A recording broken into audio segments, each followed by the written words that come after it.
अपेक्षा दीदी आप रिंग करना आ गई दीदी। ठीक है, प्रार्थना ले लेती हूँ। प्रणव पवन कुमार कलवन पावक ज्ञान घन जासुरी देयाकार बसहि राम सर चाप धर सियावर रामचंद्र की जय। जनक सुता जग जननी जानकी अतिशय प्रिय करुणा निधान की ताके जुग पद कमल मनावम जाशु कृपा निरमल मति पावम पुनि मन वचन करम रघुनायक चरण कमल बंदउ सब लायक राजीव नयन धरे धनु सायक भगत विपति भंजन सुखदायक गिरा अरस जल बीच समय कैयत भिन्न भिन बंदम सीता राम पद जिनहि परम प्रिय खिन्न सियावर रामचंद्र की जय। बंदो नाम राम रघुवर को एक प्रशानु भानु हिम कर को विधि हरिहरमय वेद प्राण सो अगुण अनुपम गुण निदान सो महामंत्र जोई जपत महेशु काशी मुकत हेतु उपदेशु महिमा जासु जान गण राहु प्रथम पूजियत नाम प्रभाव सिया राम मय सब जग जानी करम प्रणाम जोरी जुग पानी। जय जय श्री सीताराम। श्री कृष्ण गोविंद हरे मुरारे हे नाथ नारायण वासुदेव हे नाथ नारायण वासुदेव हे नाथ नारायण वासुदेव। गोपाल मेरी ये प्रार्थना है भूलूं नहीं नाम कभी तुम्हारा निष्काम होके मैं दिन रात गाऊं हे नाथ नारायण वासुदेव। माता यशोदा हरि को बुलावे जागो उठो मोहन नींद खोलो गाये रमाती तुमको बुलावे हे नाथ नारायण वासुदेव। देहांत काले तुम सामने हो मुरली बजाते मन को लुभाते यही गीत गाते मैं निज प्राण त्यागूं हे नाथ नारायण वासुदेव हे नाथ नारायण वासुदेव। चलिए राम राम। प्रणाम सभी को। दीदी लीजिए आगे का। सभी को प्रणाम। हम मीरा चरित्र का आज जो लेख ले रहे हैं 108 पृष्ठ संख्या है। लेख का नाम है भोजराज की अंतर्वेदना और अंतर्द्वंद। डेरे पर आकर वे कटे वृक्ष की भांति पलंग पर गिर पड़े, पर वहां भी चैन न मिला। लगा पलंग पर अंगारे बिछे हो, वे धरती पर जा पड़े। कमर में बंधी कटार चुभी खींचकर दूर फेंकने लगे कि सोचकर कुछ ठहर से गए उठ बैठे।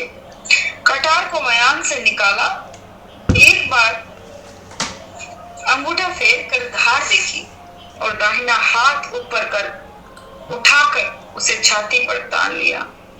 एक क्षण जैसे बिजली चमकी हो, अंतर में मीरा आ खड़ी हुई। उदास मुख कमल पत्र पर ठहरे ओस कण से आंसू गालों पर चमक रहे हैं। जल हेमत्या की आकुल दृष्टि मानो कह रही है, मेरा क्या होगा। उन्होंने तड़प कर कटार फेंक दी। मरते पशु सा धीमा आर्तनाद उनके गले से निकला और वे पुनः धरती पर लौटने लगे। मेघपाट का स्वामी हिंदुआ सूर्य का ज्येष्ठ कुमार और लाखों वीरों का अग्रणी, जिसका नाम सुनकर ही दुष्टों के प्राण सूख जाते हैं और दीन दुखी श्रद्धा से जय जय कर उठते हैं। रनिवास में प्रवेश करते ही दासियां राई नौन उतारने लगती है और दुलार करती माताओं की आंखों में सौ सपने तैर उठते हैं। जिसे देखकर एकलिंगनाथ के दीवान की छाती गौरव से फूलकर दुगनी हो जाती है और उमराव अपने भावी नायक को देखकर संतोष की सांस लेते हैं। वही वही वही नरसिंह आज घायल सूर की भांति धरा पर पड़ा तड़फ रहा है। आशा अभिलाषा और यौवन की अर्थी उठ गई। उसका धीर वीर हृदय प्रेम पीड़ा से करा उठा। एकलिंगनाथ के लाडले का कलेजा जो सहस्रों बेरियों को देखकर उत्साह से उछल पड़ा था, आज पानी हो नेत्रों की राह बह गया। चित्तौड़ का युवराज आज दीनहीन हो धूल में लौट रहा है, जिसके पसीने के स्थान पर हजारों वीर रक्त बहाने को तैयार रहते हैं, जिसकी एक हाँफ पर वन व्याघ्र तक सहम जाते हैं। उसकी आंखों की आग में अंधेरा छा गया।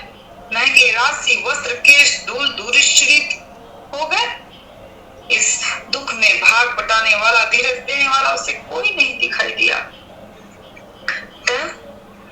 तब कहां जाकर ठंडे हो ये धीमा दाह कैसे शांत हो, पर शांत हो कैसे ये तो वह नहीं चाहते। ये व्याकुलता पीड़ा चरम सीमा तक बढ़े पर प्राण न जाए। थे ही मारा सेठ बोरा ब्याज मूल काई जोड़ो, गिरधर लाल प्रीत मती तोड़ो। भोजराज के बहरे कान सुन रहे हैं। मीरा के प्रभु गिरधर नागर, रस में विष काई घोड़ो। बाबूजी हुक्म, बाबूजी हुक्म। बाहर से पुरुष कंठ का स्वर आया। फिर चौंक कर उठ बैठे। ओह भोज, तेरे भाग्य में एकांत का भी सुख कहाँ लिखा है? उठ उठ जा। खट खट खट।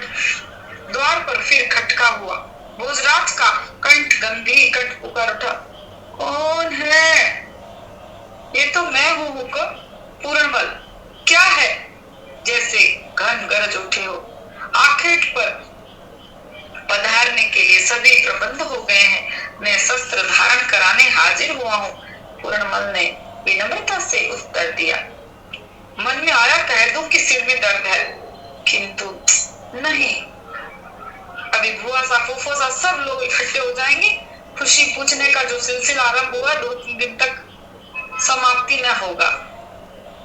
निश्वास छोड़कर बोला, थोड़ा ठहर, अभी खोलता हूँ।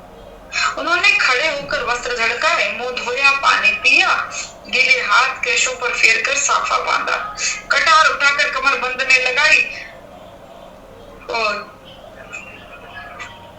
आरसी ने मुंह देखा।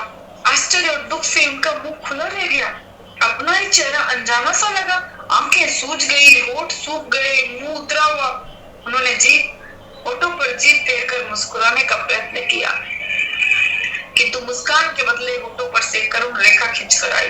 वे हार कर पलंग पर बैठ गए। क्यों आ गया मैं यहाँ? भाई हुकुम ने तो ना किया था, ना फरमाया था। मैंने तो जिद की। आई कैसा दुर्भाग्य इस अभागे मन का। कहाँ जा लगा ये है, जहाँ इसकी रत्ती भर परवाह नहीं, चाह नहीं। पांव तले रूंदने का भाग्य लिखा कर आया बदरसी। मीरा, कितना मीठा नाम है यह, जैसे अमृत से बना हो और सींचा गया हो। अच्छा, इस नाम का अर्थ क्या है भला? नहीं जानता न तू, पर पूछू किससे? पूर्णमल जानता होगा। किसी से नहीं पूछा जा सकता। अब तो उन्हीं से पूछना होगा। चित्तौड़ आने पर उनके होठों पर मुस्कान, हृदय में विद्युत तरंग थिरक गई। वे मीरा से मानो प्रत्यक्ष बात करने लगे। मुझे केवल तुम्हारे दर्शन का अधिकार चाहिए। तुम प्रसन्न रहो, तुम्हारी सेवा का सुख पाकर ये भोज निहाल हो जाए। मुझे और कुछ नहीं चाहिए, कुछ नहीं। बाबूजी हुक्म। भोजराज जैसे स्वप्न से जागे। एकलिंगनाथ, मेरी लज्जा रखना प्रभु, मन में कहते हुए उन्होंने उठकर द्वार खोल दिया। शीघ्रता कीजिए बाबूजी हुक्म। फूफूसा हुक्म और भाणेज बना भी पधार गए। पूर्णमल ने जल्दी जल्दी हथियार बांधते हुए बोला, ये वस्त्र तो मैले हो गए हैं, दूसरे धारण करा दो। ऐसी धूल कहाँ लगी और कहाँ ना लगी, सो सब कैफियत अभी देनी होगी। समय तो शस्त्र बांधने का भी नहीं है, तू वस्त्र बदलने की बात कर रहा है। बाहर सब लोग है ना, इसी से। सो क्या तेरी सगाई करनी है? लोग सोचेंगे मालिक इतना गंदा है तो सेवक कैसा होगा, और सगाई टूट जाएगी। ये बात हो तो वस्त्र बदल लो। भोजराज ने उसकी मजाक उड़ाते हुए कहा। पूछा, घोड़ी तैयार है? हुकुम तैयार है, पूर्णमल ने लजाते हुए कहा। वे बुआ साहब पधारे तो अब शीघ्र विदा कराकर घर चले। मुझे तो घर की चित्तौड़ की याद आती है। सुना है, पूर्णमल कहते कहते ठहर गया। मन में सोचा कि कौन जाने बाबूजी हुकुम को बात अच्छी न लगे, सुनकर कहीं अप्रसन्न न हो जाए। क्या सुना है? भोजराज ने पूछा।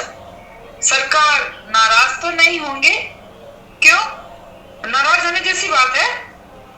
यदि ऐसा है तो कहने की उतावल क्यों हो रही है तेरे को? बात तो पुरस्कार पाने जैसी है, पर बड़े लोगों के मन की कैसे जान सकते हैं। पुरस्कार भले ही ना मिले, पर रुष्टता का दंड भी तो ना मिलेगा। अब आफरा झाड़ ले अपना, क्या दे? भोजराज ने हंसकर कहा। सुना है अपने साथ यहाँ के पुरोहित जी महाराज भी चलेंगे। क्यों? रावले छोटे भाई रतन सिंह की पुत्री के संबंध का प्रस्ताव लेकर श्री जी के सम्मुख उपस्थित होंगे। सुना ये भी कि भाई साहब सुंदर, गुणवती, कवि और भक्त है। किसी योगी से उन्होंने योग और संगीत की शिक्षा भी पाई है। स्वभाव तो ऐसा है मानो गंगा का नीर हो। पूर्णमल ने प्रसन्न स्वर में कहा। तुझे कैसे ज्ञात हुआ इतनी सारी बातें? पूर्णमल की बातें भोजराज की हृदय की प्यासी धरती पर प्रथम मेघ सी बरसी, जिसकी एक एक बूंद आतुरतापूर्वक उन्होंने सोख ली। कुछ तो सरदारों की बातों से ज्ञात हुआ, कुछ मैंने स्वयं इधर उधर सेवकों बालकों से जानकारी ली। क्या आवश्यकता पड़ी थी तुझे?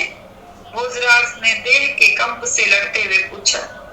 सरकार, विक्रम हमारी स्वामिनी होगी, बालकों को सेवकों को उत्सुकता रहती है। यदि ये सब सच है तो मेवाड़ को अब ऐसी महारानी मिल जाए तो सोने में सुगंध प्राप्त हो, तो हमारा भाग्य भी खुल जाएगा ना हमारा। तुझे कुछ बोलने की अक्ल है? क्या कह दिया तुम? पता नहीं किसको महारानी बनाने के सपने देख रहा है। दादी राज पिताजी को पूछा भी है तूने? दादी राज पिताजी वे इस आयु में विवाह करना चाहते हैं। कोई राजनीतिक कारण भी नहीं दिखाई देता। मेड़ता से तो हमारे संबंध पहले से ही अच्छे हैं। फिर भोजराज ने अनजान बनते हुए कहा, अरे सरकार, ये श्री जी के विवाह की बात नहीं है। पूर्णमल को अपने भूल का ज्ञात हो, वह सुधारते हुए बोला, ये तो राज के संबंध की बात है। राज मतलब आपकी। हृदय और देह की पुलक को छिपाते हुए भोजराज क्रोधित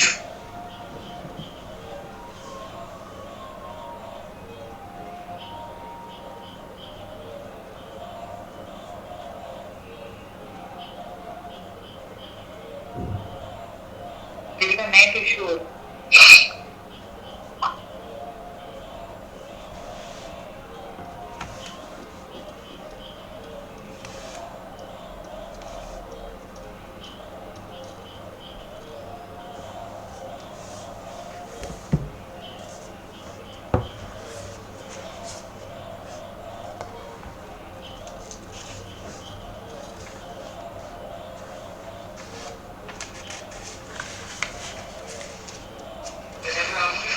राम राम दीदी, है नहीं नेट चला गया है। वो मेरे लग रहा है आगे गिर गया।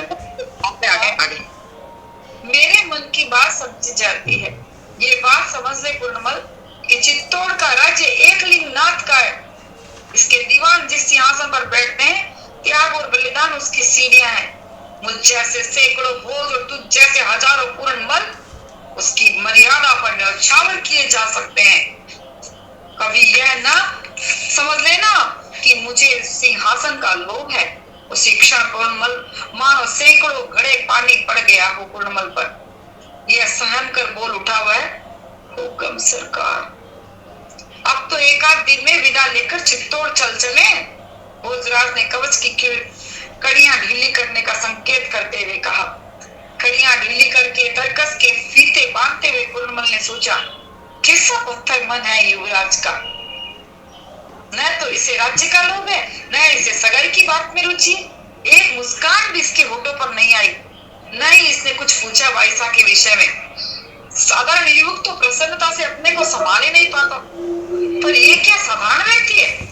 4 वर्ष से इनकी सेवा में हूँ, कभी व्यर्थ बात व्यर्थ चेष्टा नहीं देखी। साथियों से विनोद भी करते हैं, ऐसा कि अन्य को शिक्षा मिले। अन्याय के प्रति जितने असहनशील है, गुरुजनों के प्रति, धर्म न्याय के प्रति उतने ही सहनशील। राज सिंहासन पर बैठने वाले के हृदय को भगवान पत्थर का बनाकर धरती पर भेजते हैं, तभी राज्य चलते हैं। सच भी है, पत्थर के भगवान ही तो पूजे जाते हैं। दूसरे दिन सचमुच ही भोजराज ने वीरमदेव जी से विदा मांगी। यह सुनकर भतीजे का मलिन मुख देख गिरजा जी ने हंसकर पूछा, क्यों बाबूजी, रणांगण में भी आपको घर की याद आता रहता है। आप रण की बात फरमाती हैं बुआ सा, चित्तौड़ तो मुझे कैलाश में भी याद आएगा। भोजराज ने उत्साह से कहा, और बाई हुकुम, विवाह के बाद भी बाई हुकुम इतनी याद रहेगी। बुआ के सम्मान में उन्होंने मस्तक झुका दिया, पर विवाह की बात सुनते ही एक अश्रु सिक्त मुख अंतर में उद्भासित हो उठा। यद्यपि वीरमदेव जी की सभी पत्नियों को भोजराज अपने सगे भतीजे से प्रिय लगते, वे सभी उनका दुलार करते न थकते। भोज भी उन सभी का समान करते, पर अब यहाँ मेड़ता में मन नहीं लगता। उनका मन तो अब चित्तौड़ में भी नहीं लगता। न जाने क्यों एकांत अधिक प्रिय लगने लगा। एकांत होते ही उनका मन श्याम कुंज के भीतर घूमने लगता। रोकते रोकते भी उन बड़ी बड़ी झुकी झुकी आंखों, पाटल वर्ण से छोटे छोटे अधरों, स्वर्ण गौर वर्ण सुचिकण कपोलों पर ठहरी अश्रु बूंदों, सुगढ़ नासिका, उनमें लगी हीरक कील, कानों में लटकती झूमर, वे आकुल व्याकुल दृष्टि उस मधुर कंठ स्वर में चिंतन में खो जाता। वे सोचते, एक बार भी तो उसने आंख उठाकर नहीं देखा मेरी, और क्यों देखे, क्या पड़ी है उसे। उसका मन तो अपने आराध्य में लगा है। यह तो तू ही है जो आपा खो रहा है, अथवा पुष्प की भांति चढ़ा आया है अपना हृदय है, जहाँ स्वीकृति के कोई आसार नहीं, कोई आशा नहीं। लोगों ने भोजराज का बदला हुआ स्वभाव देखा तो सोचा, अब महाराज कुमार का बचपन गया, उसकी ठोर यौवन की धीरता ने ले ली है। संभवतः विवाह संबंध की बातों के लाज के कारण एकांत में रहने लगे हैं।